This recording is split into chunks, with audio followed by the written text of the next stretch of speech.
இது நாள் வரைக்கும் எங்க கிட்ட கடன் வாங்கி ஏமாத்திட்டு இருந்தா இனிமே அது நடக்காது. இல்லங்க, இந்த நிலைமையில எங்களுக்கு போறதுக்கு வேற இடம் இல்ல, அதனாலதான் சொல்றேன். ஓஹோ, உனக்கு சீதனமா கிடைச்ச அரண்மனை எங்க போச்சு? அந்த அரண்மனையில இருந்து எதையாச்சும் நீ சுட்டுக்கிட்டு வந்திருந்தனா உன் கடனாவது தீர்ந்திருக்கும். அப்படி சொல்லாதீங்க செட்டியார்.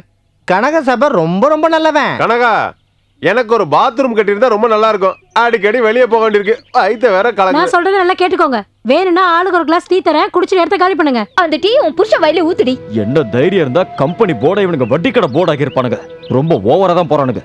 இதெல்லாம் இப்படியே விட்டா சரிப்பட்டு வராது. பாரதி வாடே. நீ வாடி. சொல்லுங்க. விட மாட்டோம். யாருகிட்ட? கைய பிடி. வேண்டாம். விடு. அடடா, நீங்க இன்னும் வீட்டுக்குள்ளேயே போகலையா?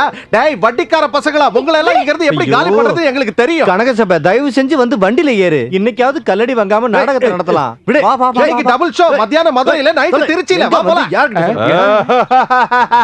விக்ரமாதித்தனை பார்த்து மக்கள்லாம் ரசிக்கட்டும். அது